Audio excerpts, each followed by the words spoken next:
My presentation will deal with the values of the rule of law in Poland. The rule of law is one of the fundamental principles of the state's political system, as it indicates boundaries within which organs of public authority may act. Although states and the international community refer to this principle, it turns out that in practice, its meaning is not uniform. Hence, it's important to determine the understanding of the rule of law in a given national system and its meaning for the functioning of the state and its organs. During this presentation, I'll attempt to outline the unique nature of the rule of law in the Polish legal system from the constitutional perspective, and I'll discuss what values follow from it.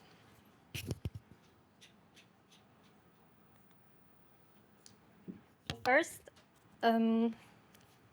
I'll briefly discuss the historical background of the introduction of the rule of law clause into the Polish legal system, and then I'll focus on the content of this clause as shaped by the jurisprudence of the Constitutional Tribunal. So let's begin with the historical background.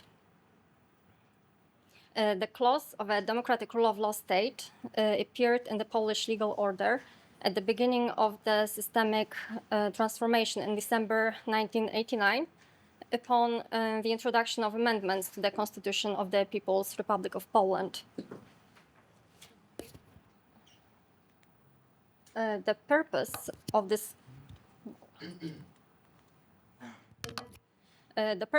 clause was to indicate a new system of values, axiological directives, imperatives, and prohibitions.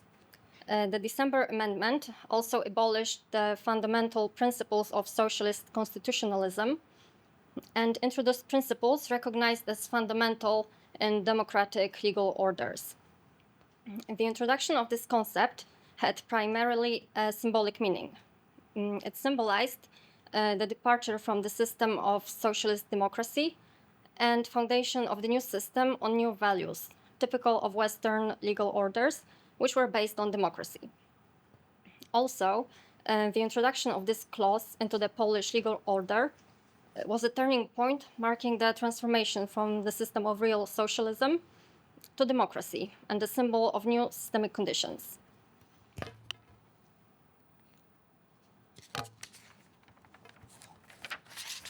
It should be noted that one may distinguish between two meanings of the rule of law state: the formal and substantive one.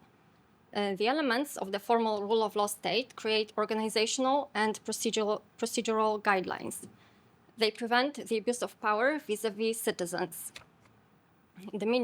This meaning of the rule of law state embraces above all the principle of legality. In Polish, it's praworządność, which is envisaged in Article 7 of the Constitution.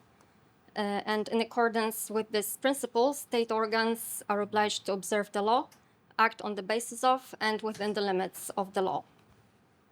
It is legal provisions that regulate the establishment of those organs, their organization, jurisdiction, and mode of proceedings before them. The aim of this principle is to protect the individual from the unrestricted power of the state apparatus. In turn, the substantive rule of law state means that the content of the law that is binding in the state has to consider certain ideals.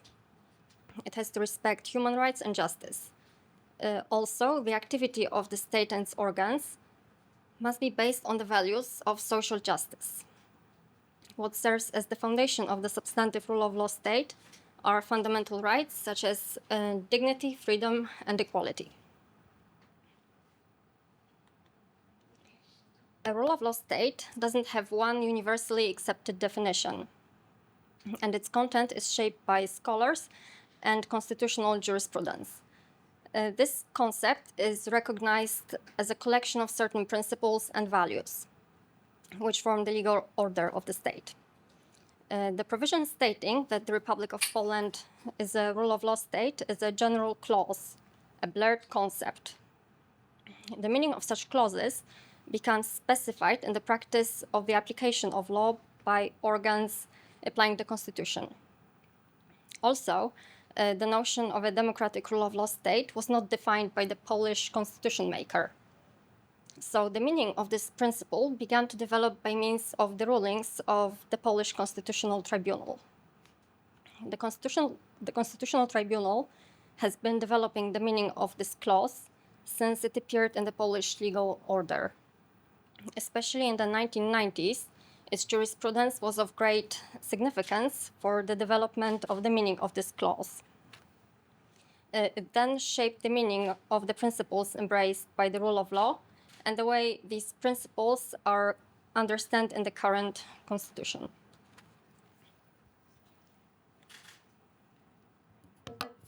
Above all, the Constitutional Tribunal defined the principle of a democratic rule of law state as a collection of diverse values which are explicitly or implicitly expressed in the Constitution, referring to law, the state system, and relations between the state and individuals. It also needs to be stressed that this collection is of an open nature.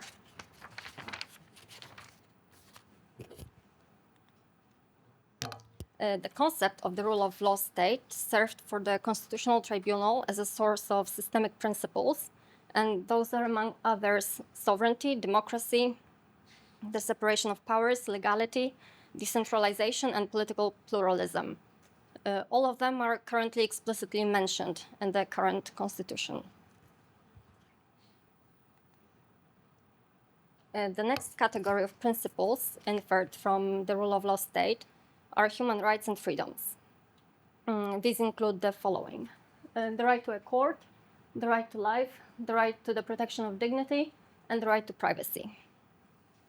Currently, these rights and freedoms are explicitly envisaged in the Polish constitution, while previously they were derived from the democratic rule of law state and complemented the then incomplete constitutional catalogue. Yet this clause is still a source of many principles which are not explicitly contained in the Constitution. This refers especially to the principles of good legislation.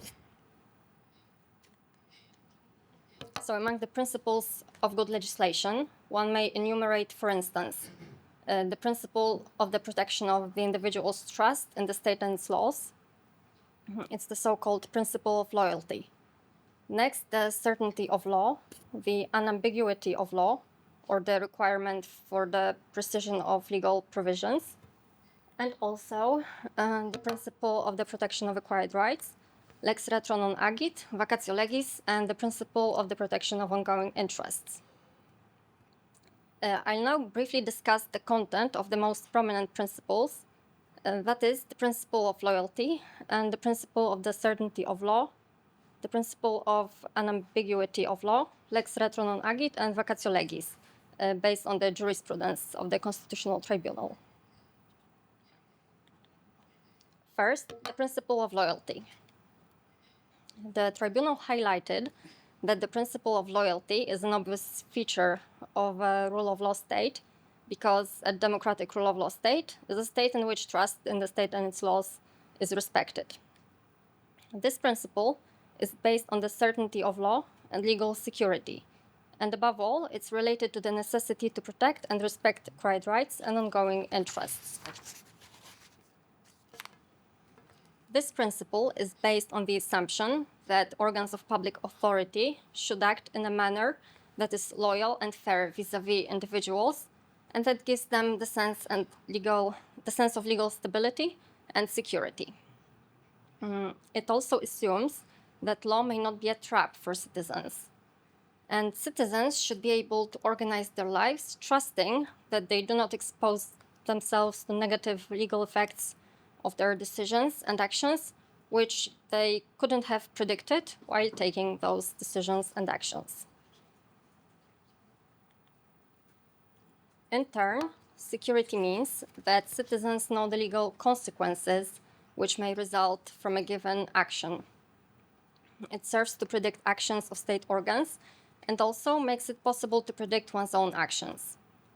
Hence, the certainty of law should not be understood as the stability of provisions, but as certainty that individuals may shape their lives on the basis of the law in force. The requirements of the stability of law focus on the prohibition against surprising addresses of legal norms with changes, that is, enacting law without proper vacatio legis. In accordance with the principle of the unambiguity of law, the legislator is obliged to enact provisions of law that are as precise as possible in a given case, both as regards their content and form. Both these dimensions of law are made up of the following criteria: the precision of legal regulation, clarity of the provision, and its legislative correctness. These criteria create the so-called test of the precision of law. The tribunal explained what this test consists in. For example, it noted that the precision of a legal regulation should be understood as the possibility to decode from provisions unambiguous legal norms and their consequences with the help of interpretation rules adopted in a given legal culture. The precision of a provision manifests itself in the specificity of the regulation of rights and obligations, so that their content is certain and allows to exercise those provisions. In turn, legislative correctness of provisions is also about enacting provisions of law in a logical and consistent manner, with respect of system-wide principles and in compliance with appropriate axiological standards. The next principle that derives from the rule of law state is the lex retro non agit principle.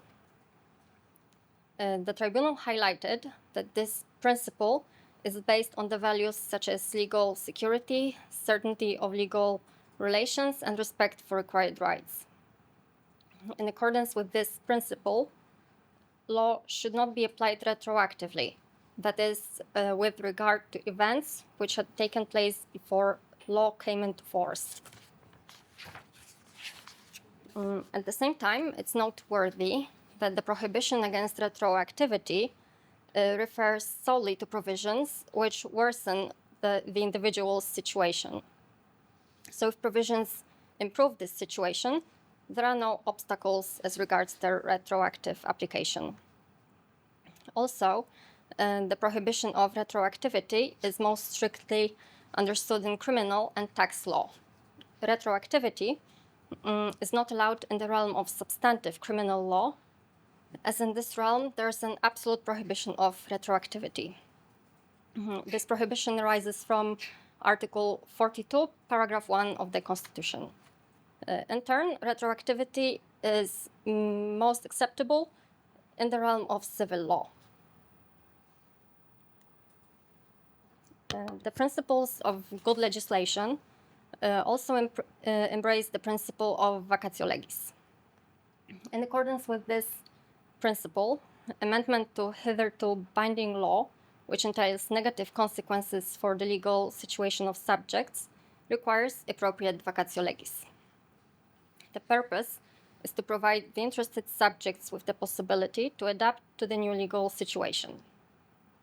The legislator may resign from introducing vacatio legis, that is, decide on direct or immediate operation of the law, if this is done to protect an important public interest, which may not be balanced with the interest of the individual.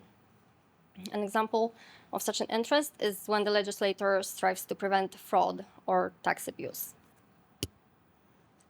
Now, to sum up, the rule of law clause appeared in the Polish legal order in December 1989 as a symbol of change, transformation, and departure from communism. Its role was to serve as the foundation for the new order based on democratic values. However, the rule of law clause is a general clause. It's a blurred notion, which was not defined by the Polish legislator. And besides, in each country, this concept may have a slightly different meaning. Anyway, such general clauses are developed in the process of the application of law, especially by the Constitutional Tribunal.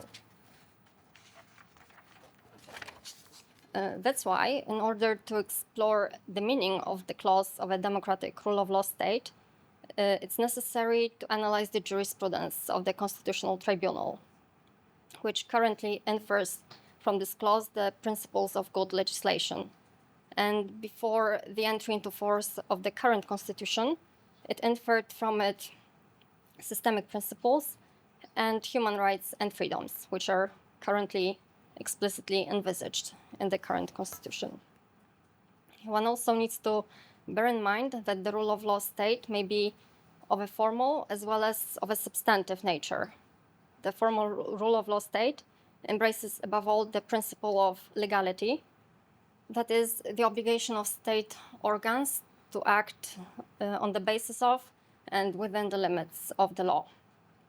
In turn, the rule of law state in the substantive sense refers to values which should be reflected by law, such as fundamental rights and the principles of social justice.